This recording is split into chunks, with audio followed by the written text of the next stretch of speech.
네, 여당의 압승, 야당의 참패로 끝난 재보궐선거 이후 정치권에는 후폭풍이 거세게 불고 있습니다. 네, 이제 전국 주도권을 쥔 새누리당 당내 혁신 경쟁을 본격화하고 있고요. 지도부가 총사퇴한 새정치민주연합은 비상대책위를 구성해 위기 돌파에 나섭니다. 최창렬 교수, 황태순 평론가 나오셨습니다. 네, 어서 오십시오. 네. 안녕하세요. 예. 지금 야당 얘기부터 먼저 해야 될 것 같은데요. 새정치연합이 내년에 전당대회를 이제 내년에 열기로 초에 열기로 했죠. 예, 전당대회 그동안까지는 이제 비대위 체제로 계속 간다는 건데 새정치민주연합은 비대위 몇 번 있었습니다. 그동안. 근데 이번 비대위만큼은 좀 달라져야 된다. 뭐가 제일 달라져야 될까요? 2013년도 1월 달에 비대위 생각이 납니다. 불과 작년도 얘기예요. 그때 박 전 원내대표가 사퇴를 하고 그리고 문희상 비대위원장이 된 다음에 그 밑에다가 여러 기구를 뒀어요. 혁신위원회, 대선평가위원회 이런 걸 많이 뒀지 않습니까? 예. 그런데 거기서 여러 가지 혁신안이 나왔어요. 결과적으로 하나도 실천이 안 됐습니다. 뭐 하나도까지는 아니겠습니다만 거의 실천력을 보이지 못했거든요. 어떤 게 있었죠? 그래서 지금 또 말씀하시는 겁니다. 지금 공천권도 그랬고 그때 다선 중진의원들 이선 후퇴하라는 것도 있었고요. 그 당시 문장을 보면요. 지금 새정치민주연합이 참패한 다음에 문장은 거의 똑같은 것 같아요. 아하. 날짜만 바꿔서 대입시키면은. 예. 그때 뭐라고 얘기했냐면은 백척간두라고 표현 썼어요. 그때 예. 문희상 비대위원장이. 지금은 백척간두보다 더한 거죠. 그때는 대선 패배 이후였습니다만 어쨌든 간에 당에 새로운 인물이 필요하다고 보여집니다. 근데 당장 지금 이제 비대위원장 누구로 할 것이냐가 일단 중요한 관건인 것 같은데 비대위원을 어떻게 구성하냐가 문제인 것 같아요. 지난번에 우리가 새누리당 비대위를 또 우리가 떠올 수밖에 없어요. 그때 김종인, 이준석, 이런 이상돈 전 교수 이런 분들을 비대위원을 했잖아요. 상당히 좀 진보적인 색채가 강한 인사들이었어요. 그러한 또 아주 이념적인 정체성에서 좀 벗어난 그런 새로운 인물을 수혈할 때 일단 비대위의 구성이 될 수 있을 것 같은데 문제는 벌써 얘기 나오는 게 전당대 룰 얘기가 나오는 이런 것들이 심상치 않아 보입니다. 예. 심상치 않다는 게 개파 갈등의 조짐을 말씀하시는 걸까요? 바람직하지 않아 보인다는 거죠. 그렇죠. 예. 보면은 살기가 있습니다. 보면 전당대회 하면은 내년 1월 달 있고 정당에서 뭔가 그런 식으로 내분이 좀 수습되고 하려면은 바깥에 선거가 있어야 돼요. 예. 선거가 있게 되면 내부의 에너지를 바깥으로 좀 분출할 수가 있습니다. 그런데 아시겠습니다만 2016년 4월까지는 향후 20개월 동안 선거가 없거든요.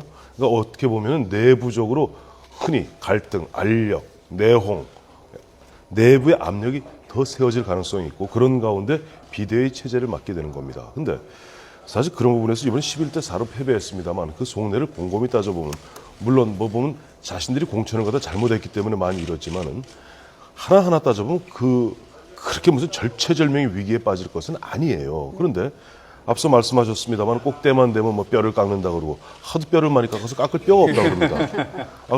늘 백척간주였고 예. 늘 환골탈태였습니다. 늘은 긴장감 있는 건 좋습니다만은 지금 중요한 것은 그렇게 봐요. 지금도 당장에 박영선 당원 당규상 원래대로라면 2달 내에 전당대 열게 돼 있습니다. 당 예. 대표부가 없으면. 그러나 일단 여러 중진 의원들과 당 고문단이 모여서 내년 1월 달. 그거 왜냐니까 지금 8월 달부터는 국정감사죠. 9, 10, 11, 12월 초까지 정기국회 예산국회입니다. 모든 역량과 에너지를 갖다가 국회에 퍼부어야 됩니다. 사실 이번에도 왜 새정치민주연합이 유권자, 국민들로부터 선택받지 못했을까요? 그것은 대안이 없었기 때문입니다. 대안 제시 능력, 즉 대안 정당으로서 수권 가능 정당으로서의 면모를 못 보여주었기 때문에 결국 선택 받지 못한 것이라면은 이번 정기국회에서 나름대로 총 역량을 갖다가 어떻게 보면 민생 문제에 더 집중하는 그런 모습을 보여야 됩니다. 그렇기 때문에 그런 부분에 있어서는 오히려 박영선 원내대표, 박영선 비대위 체제를 갖다가 조금 힘을 실어주는. 근데 지금 박영선 한이 많이 이런 얘기 있으니까 좀 더 두고 봐야 되겠죠. 예. 지금 새정치연합의 개파라는 게요. 예를 들어서 새누리당은 친이, 이제 친이 없어졌다. 친박 또는 비박 이렇게 이제 딱 단순하게 단순화돼 있죠. 나누는데 여기는요. 한번 보시겠습니다. 지금까지 새정치민주연합 저희들끼리 나눈 게 처음에 김한길계, 옛날에 비주류였다 주류였다 그랬죠. 구민주계, 친노 또는 486 그룹. 여기에 이제 손학규계, 정세균계. 아마 손학규계는 이제 아마 사라졌을 것 같습니다. 또 모르죠. 또 민평연계 또 남아있죠. 초재선 모임이 따로 있습니다. 이게 그러니까 워낙에 계파가 이렇게 많다 보니까 이 계파 정리가 잘 안 된다. 그러니까 게다가 작은 계파지만 또 목소리는 또 커요. 그러니까 뭐 강성으로 막 나가야 된다라고 하고 또 친노 또 뭐 486 같은 경우는 그동안 이 주류에서 좀 비껴 있었을 때도 목소리는 크지 않았습니까? 앞으로 이제 더 어떻게 될까요? 어떻게 돼야 그러니까 될까요? 지금 이제 우리 앵커께서 쭉 정리를 해주셨는데 2004년도에 열린우리당이 창당되잖아요. 그 이후에 지금 그 그 당명의 변경사를 한번 보십시오. 저기 지금 나온 것처럼 정세균계, 김한길계, 구민주계, 민평연계 말하기도 숨차단 말이에요. 예. 그때 열린우리당 다음에 대통합민주신당, 네. 통합민주당, 그다음에 또 민주당, 그다음에 또 민주통합당도 민주통합당도 있어요. 그다음에 또 민주당도 다시 새정치연합하고 합당해서 새정치민주연합. 이런 과정 속에서 개파가 자연스럽게 만들어진 거거든요. 그러니까 특정 이제인들 중심으로 해가지고 의원들이 모인 거죠. 거기 여러 가지 원인이 있겠습니다. 일단 공천권에 관련돼 있겠죠. 어떤 지역주의가 거기서부터 지역 개파주의가 거기서부터 이제 발생된 거라고 보이는데 그 야당이 어떤 구조적인 하나의 숙명 같은 것이기도 합니다. 사실은 여권이 단일 대우를 형성한 건 다른 측면이죠. 그러다 보니까 그런 것들과 공천권이 결부되면서 개파 간의 이익 위주, 개파 청산이 안 되는 부분인데 또 하나, 아까 2년 말씀하셨지 않습니까? 네. 이 안에 또 깔린 논리는 뭐냐면요. 기존의 민주대 반민주 구도에서 형성됐던 민주화 투쟁 경력. 네. 이것이 아직도 훈장으로 남아있어요. 이제는 그렇죠. 그 훈장은 정말 내려놔야 됩니다. 너무 오래됐죠. 87년도에 민주화가 됐잖아요. 20년이 넘었어요. 이른바 87 체제가 된 지가 너무 오래됐는데 이번에 상임고문단 회의에서 나온 진단이 바로 그거였어요. 당. 아하. 흑백 논리와 운동권 논리에 매몰되어 있다는 게 제 얘기가 아니라 예. 새정치민주연합의 중진회의와 상임고문단 회의에서 나온 진단이에요. 바로 그저께. 예. 여전히 거기에 매몰되어 있다는 건데 지금도 또 폐인을 두고 너무 이념적으로 정체성을 확보하지 못했다. 다시 말해 너무 우로 갔다라는 일각의 분석이 있다는 거예요. 당내. 잘못된 분석이죠. 일단 진보적 아젠다가 굉장히 많습니다. 불평등의 문제, 빈부 격차의 문제, 비정규직의 문제, 노후 취업의 문제, 취업전쟁 이런 진보적 아젠다들이 많은데 이런 진보적 의제들을 이 먹고 사는 문제와 같이 결부시킬 때 진보적 아젠다가 유권자의 표를 가지고 올 수 있는 건데 이걸 너무 친미, 반미, 친북, 반부 이런 식의 틀에 갇혀 있다는 게 바로 흑백 논리와 운동권 논리거든요. 이제 거기서 벗어나야 됩니다. 그렇게 하지 않으면은 비대위 또 구성하고 여러 혁신안 나와봐야 또 속된 말로요. 이제 방송입니다만 말짱 도루묵입니다. 예. 어떻게 보세요? 민주당 어떻게 가야 되나? 아유. 새정치민주연합. 보세요. 우리 정찬배 앵커도 툭 나오는 게 민주당이잖아요. 예, 뭐 지금 다 그렇게 뜰 생각 그리고 이름만 바뀌는 거니까. 그저께 보문제 정계 은퇴한 손학규 전 대표 상임고문 그날 쭉 읽어 어느 한 군데도 새정치민주연합의 표현이 없습니다. 민주당은 이런 식으로 표현하고 있어요. 예. 근데 뭐냐면 바로 이런 겁니다. 지금 새정치민주연합, 야권의 큰 흐름은 아까 굉장히 개파가 복잡했잖아요. 딱 둘로 나누면 간단합니다. DJ적 흐름과 노무현적 흐름. 즉 DJ적 흐름은 민주당, 민주. 호남. 호남도 호남이지만 또 하여튼 민주. 그러니까 조금 보수, 그러니까 흔히 보수 정당에서 조금 좌파 보수 정당이에요. 예, 그다음에 노무현적 흐름. 이른바 열린 흐름입니다. 열린 우리당. 그 열린 흐름. 노무현적 흐름은 진보 중에 좀 우파에 가깝습니다. 그런 흐름인데 여기에 나머지 그 쭉 복잡한 것은 다 보면은 뭐 우리 개파 새끼를 쳤다고 그러나요? 쪼개진 것이고 지금 보면 새정치민주연합의 가장 큰 문제는 4선 이상의 중진과 재선 3선의 이른바 운동권 출신의 허리들이 서로가 서로를 무시한다는 겁니다. 왜냐하니까 지금 보면 전대협, 이인영, 임종석, 오영식 이런 분들이 재선 3선 하면서 이런 분들이 지금 가장 큰 목소리를 내고 있어요. 예. 그리고 이 허리들이 트니까 군대로 얘기하면 우리 카널이라고 그러죠. 대령, 영관급 계열입니다. 그러니까 왜 당 원로라고 할 수 있는 4선, 5선들만 해도 조금 그래도 합리적인 판단을 하려는 데 반해서 여전히 보면 당 이 전대협 출신들 중심으로 해갖고는 우리가 운동권 출신이죠. 우리가 야당답지 못했기 때문에 심판을 받았다는 식으로 얘기하고 있는 거예요. 더 강경하게. 그러니까 처방이 다른 겁니다. 예. 이 사실 그러니까 이거는 조금은 숙성 기간이 필요해요. 안에서 내부적 토론의 기간이 필요한데 일단 밖에서 보기엔 좀 답답하죠. 그러나 그 과정을 겪지 않고 당장에 제3의 인물로 뭐 비대위 위원장을 세운다든가 또 각 개파에서 기계적으로 한 사람, 두 사람, 세 사람 뽑아서 비대위 만들면 또 아까 우리 최 교수님 말씀대로 말짱 도루묵입니다. 저희 기자들도요, 이제 그 당직자들이랑 이렇게 얘기를 할 생각 때. 많이 해보시겠죠. 그러니까 전에 학생 운동을 같이 해보던 사람들은 얘기가 더 이렇게 가깝게 쉽게 느껴지죠. 접근을 합니다. 왜냐하면 이제 운동을 하시던 분들이 많이 있으니까요. 80대 학번, 그죠? 486 486 이죠. 세대들. 그러니까 뭐 얘기하다가 뭐 우리 옛날 뭐 가투할 때 말이야 FB 들고 나서는데 못 알아듣는 용어가 기자 못 생활하기 알아듣죠. 힘들어져요. 그러니까 이게 뭐가 있냐면 이 새정치민주연합에 전반적으로 흐르고 있는 그 이른바 이제 민주화 운동 세력 중요하고 물론이죠. 예, 예. 큰 역할을 했지만 그게 훈장이 돼서는 안 된다는 아직까지도 들고 있는 그러니까 노병의 이제 훈장이 돼서는 안 된다는 훈장을 달았어요. 왜 그러냐면은 노무현 대통령이 집권한 것도 훈장 다른 겁니다. 저는 훈장을 좋은 의미로 드리는 말씀이에요. 예. 근데 훈장은 계속 달고 있는 게 아니잖아요. 일단 단단히 내려놔야 되는 거거든요. 어제 손고문이 그저께 은퇴하면서 하신 말씀이 바로 그거였어요. 책임지는 모습을 보여야 되는 것이고 내려놔야 되는 것인데 여전히 내려놓지 않고 지금 아주 우리 앵커께서 정확한 얘기를 해주셨는데 저는 운동권은 있어보지 않았어요. 근데 80년대, 저는 뭐 70년대 학교 다니고 그랬습니다. 80년대까지. 기본적으로 80년대 다니는 학생들이 누가 운동권이 아니었겠습니까? 감옥만 갔다 오고 안 갔다 오고의 차이였을 겁니다, 아마. 예. 다 근데 수업하고 예. 뭐 다 근데 그렇지 않은 사람들 볼 때 너무 특권으로 비치는 거예요, 이제. 그리고 배지도 달았잖아요. 특권 충분히 누렸습니다, 이제는. 네. 이제 그만 좀, 진보자 아젠다는 전 100% 지지를 하는데, 네. 제가 아까 말씀드린 사는 문제에 대해 진보적 의제가 굉장히 많잖아요, 지금. 네. 제가 또 하나 예를 들까요? 2010년도에 그 친환경 무상급식이 왜 성공했습니까? 그때 2010년도 이겼잖아요, 그때. 네. 지방선거, 6.2 지방선거 그렇죠. 때. 네. 왜 이겼을까요?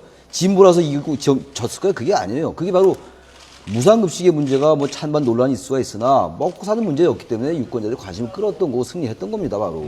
경제민주화 복지도 2012년도에 새누리당이 선점했죠? 그거 진보잖아요. 유권자들이 찍었지 않습니까, 표를. 그게 진보예요, 바로. 먹고 사는 문제가 진보입니다. 물론 친미냐 반미냐 이것도 진보의 중요한 아젠다예요. 정치사회적 아젠다고 아까 제가 말씀드린 건 경제적 아젠다긴 합니다만 이제는 중요한 건 국민들의 먹고 사는 문제예요. 취업 문제 얼마나 불안합니까, 지금 젊은이들이. 노후 불안. 저도 불안해요. 이제는 그런 것들에 대해서 야당이 대안을 내줘야지. 아까 우리 황 의원님 좋은 말씀하셨어요. 대안정당이 아니다. 왜 대안정당이 아닐까요? 그런 대안을 못 내세우잖아요.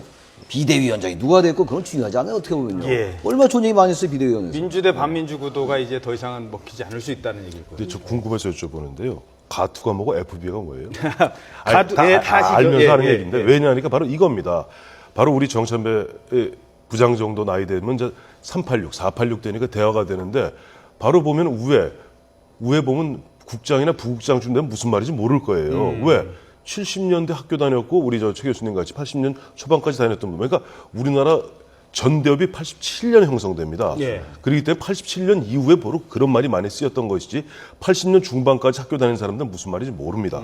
즉 그것이 바로 거기서 극명하게 전선이 형성되는 거예요. 그러니까 우리 현장에 뛰시면서도 젊은 그 당시 386, 486 그 의원들하고 형 뭐 아우 뭐 이러면서 뭐 FB 뭐 가투가 어쩌고 근데 예. 문제는 와서 우에 이제 그 당시 이제 왜 부국장이나 국장한테 예. 보고하려고 그러면 무슨 소리 하는 거야 뜬금없이 바로 그겁니다. 우리 사회 여전히 50대 60대 보면 우리 사회 보면 개발연도에서 학교를 다녔던 분들 입장에서는 이게 무슨 소리야. 예. 근데 아까 우리 최 교수님 말씀하신 대로 훈장은 달고 그건 자기 어떤 가슴속에 묻어놓고 그다음부터 자기를 성장시켰어야 돼요. 근데 죄송하게도 386 그 의원님들이 뭐 저도 정치권에서 오래 봤습니다만은 성장을 스스로 거부하고 있어요. 여전히 과거의 추억에 매몰된 상태로 거부하고 있고 그러다 보니까 공부를 좀 안 합니다. 예.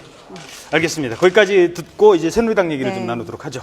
네, 김무성 대표 얘기를 하지 않을 수 없는데요. 7.14 전당대회 이후에 보름 만에 선거에서 압승을 거뒀다고 할 수가 있거든요. 뭐 형님 리더십의 승리다 뭐 이런 말도 나오고 있는데요. 김무성 대표가 그래서 차기 대권 주자로서의 이미지도 뭐 굳건히 굳혔다라는 말도 나오고 있습니다. 그 저는 뭐 그 말에는 썩 동의하기 좀 어려워요. 선거 지난 총괄 대선 본부장 지난 대선 때도 했고 그리고 이번에도 결국 뭐 승리를 이끌었어요. 사실 근데 이번에 만약에 새누리당의 선거 결과가 썩 안 좋았다 하더라도 아마 김무성 대표가 그렇게 책임진 일은 별로 없었을 거예요. 예. 근데 어쨌든 선거 결과가 좋으니까 압승을 했으니까 나름대로 탄력을 받은 것만은 맞습니다. 근데 중요한 건요.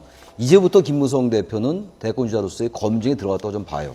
신고식은 무사히 잘 마쳤고 A급으로 잘 마쳤어요. A 플러스를 점수를 받았는데 이제부터 어떻게 하느냐가 이제 앞으로 향후의 대선 주자로서의 입지 굳히냐의 문제인데 역시 중요한 건 당청 관계에서 얼마큼 잘 정책을 발휘하냐 문제입니다.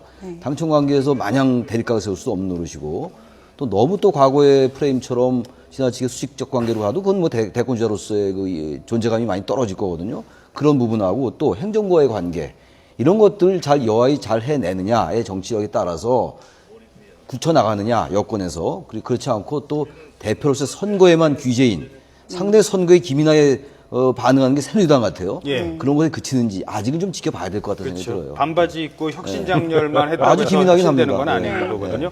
문제는 이제 당 체제를 이제 어찌됐든 김무성 대표 체제로 이끌어 가야 되는데 서청원 대표 뭐 출근 안 하다가 나왔습니다만 당분간 껄끄러울 것 같고 사무총장도 뽑아야 됩니다. 네. 사무총장이 또 이거 비토를 하면은 당 그렇죠. 대표에 또 쉽지 않죠. 껄끄럽거든요. 네.